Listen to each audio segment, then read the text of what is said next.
ഈ സ്വർണ്ണപ്പാളികളുടെ മോഷണത്തിന്റെ കാര്യത്തിലെ സമഗ്രമായ അന്വേഷണം നടത്തുമെന്ന് ദേവസ്വം മന്ത്രി പറഞ്ഞു. പക്ഷെ അത് പോരല്ലോ. ഈ ആഗോള അയ്യപ്പ സംഗമം നടത്തിയതിന്റെ പിന്നിൽ അതിന്റെ സംഘാടകരിൽ ഈ സ്വർണ്ണപ്പാളി മോഷ്ടിച്ച ആളുകൾ ഉണ്ടെന്നാണ് ഇപ്പോൾ അറിയുന്നത്. അവരുടെ മറ്റ് ബന്ധങ്ങളെക്കുറിച്ച് അന്വേഷിക്കേണ്ടിയിരിക്കുന്നു. ഈ സ്വർണ്ണപ്പാളി ഇവിടെ നിന്ന് മോഷ്ടിച്ചുകൊണ്ട് പോയ ആള് അവിടെ ചെമ്പ് വെച്ച് കൊടുത്തയാൾ ഈ മോഷണത്തിന്റെ പിന്നിൽ അദ്ദേഹം സ്പോൺസർമാരെ സംഘടിപ്പിക്കുന്ന ആളാണ്.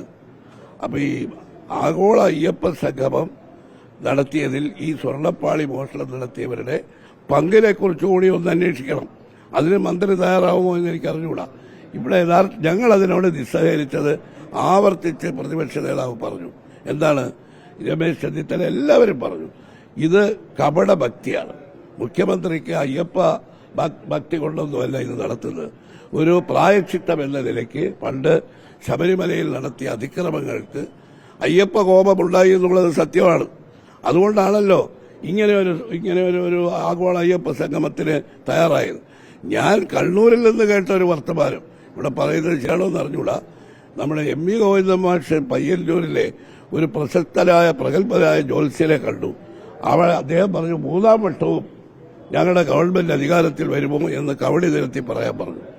കവടി നിരത്തിയ ജ്യോത്സ്യൻ പറഞ്ഞത് ഒരു കുഴപ്പമുണ്ട്. അദ്ദേഹത്തിന്റെ മുഖഭാവം മാറിയപ്പോൾ ഗോവിന്ദൻ മാഷ് ചോദിച്ചു, എന്താ കുഴപ്പം? അത് അയ്യപ്പ ശാപം, അയ്യപ്പ കോപം ഈ സർക്കാരിന് ഏറ്റിട്ടുണ്ട്.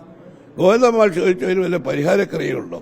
അദ്ദേഹം പറഞ്ഞ പരിഹാരക്രിയയാണ് ഗോവിന്ദൻ മാഷ് പാർട്ടി സെക്രട്ടറി മുഖ്യമന്ത്രിയോട് പറഞ്ഞ് അതാണ് ആഗോള അയ്യപ്പ സംഗമമായി മാറിയത് എന്നാണ് കണ്ണൂരിൽ കേട്ട ഒരു കഥ. അത് മാർക്സിസ്റ്റ് അനുഭാവികൾക്കിടയിൽ നടക്കുന്ന പ്രചരിച്ച ഒരു കഥയാണ് ഞാൻ പറയുന്നത്. യഥാർത്ഥത്തിൽ അയ്യപ്പ ഭക്തി കൊണ്ടോ അല്ലെങ്കിൽ പിണറായി വിജയന് ഈ അയ്യപ്പ സ്വാമിയോടുള്ള ഭക്തി കൊണ്ടോ ആണോ ഇത് നടത്തിയതല്ല. ഇന്നത്തെ അവസ്ഥയിൽ പിണറായിക്ക് ദൈവഭക്തിയുമില്ല. അദ്ദേഹം അടിസ്ഥാനപരമായി കമ്മ്യൂണിസ്റ്റുകാരനെന്നല്ല അവകാശപ്പെടും. അദ്ദേഹത്തിന് ദൈവഭക്തിയുമില്ല, കമ്മ്യൂണിസത്തിലും അദ്ദേഹത്തിന് ഭക്തിയില്ല, പ്രത്യയശാസ്ത്രത്തിലുമില്ല. അദ്ദേഹം അധികാരത്തിൽ മാത്രം ഭക്തി ഇപ്പോൾ പ്രകടിപ്പിക്കുന്ന ഒരു മുഖ്യമന്ത്രിയാണ് പിണറായി വിജയൻ. കമ്മ്യൂണിസ്റ്റ് നേതാവെന്ന നിലയിലും ദൈവവിശ്വാസി എന്ന നിലയിലും അദ്ദേഹത്തിന് ഒരു തരത്തിലും ഈ അയ്യപ്പ ആഗോള സംഗമം നടത്താൻ അദ്ദേഹത്തിന്റെ മനസ്സനുവദിച്ചിട്ടില്ല. അങ്ങനെയുള്ള ഈ കപടഭക്തി പ്രകടിപ്പിക്കുന്നതിനാണ് ഞങ്ങൾ നിസ്സഹകരിച്ചത്. അതല്ലാതെ ഞങ്ങളെ സംബന്ധിച്ചിടത്തോളം ഈ അയ്യപ്പ ശബരിമലയുടെ വികസനത്തിനോ ശബരിമലയിൽ ഇത്തരത്തിലുള്ള ഒരു സംഗമം നടത്തിയതിനോടോ ഞങ്ങൾക്ക് മറ്റ് വിയോജിപ്പുകളൊന്നുമില്ല. ഞങ്ങൾ അതിൽ പങ്കെടുക്കില്ല എന്ന് പറഞ്ഞതിന് കാരണം അതാണ്.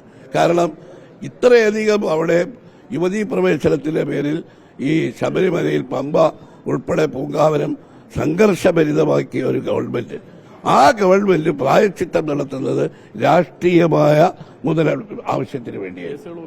അതാണ് കേസുകൾ ഇതുവരെ പിൻവലിച്ചിട്ടില്ല. നാമജപ ഘോഷയാത്രയിൽ പങ്കെടുത്തവരുടെയൊക്കെ കേസ് പിൻവലിക്കും എന്ന് പറഞ്ഞതല്ലാതെ ഇപ്പോഴും കേസ് പിൻവലിച്ചിട്ടില്ല. ആ കാരണം യുവതീ പ്രവേശനത്തെ സംബന്ധിച്ച് അഫിഡവിറ്റ് സുപ്രീം കോടതിയിൽ ഫയൽ ചെയ്തെന്ന് പറഞ്ഞു. അതും ചെയ്തതായിട്ട് യാതൊരു വിവരവുമില്ല. അതുകൊണ്ടാണ് ഞങ്ങൾ അതിനെ എതിർത്തത്. ഈ സ്വർണ്ണപാളി മോഷണം പോയതിന്റെ പിന്നിൽ അതിനൊരു ഗൂഢാലോചനയുണ്ട്. ആ ഗൂഢാലോചനയിൽ ദേവസ്വം ബോർഡിന്റെ അധികൃതരുണ്ടോ എന്നുകൂടി അന്വേഷിക്കണം. ആ ഗൂഢാലോചനയെ ഗവൺമെന്റ് പ്രോത്സാഹിപ്പിച്ചിട്ടുണ്ടോ എന്നും അന്വേഷിക്കേണ്ടതാണ്.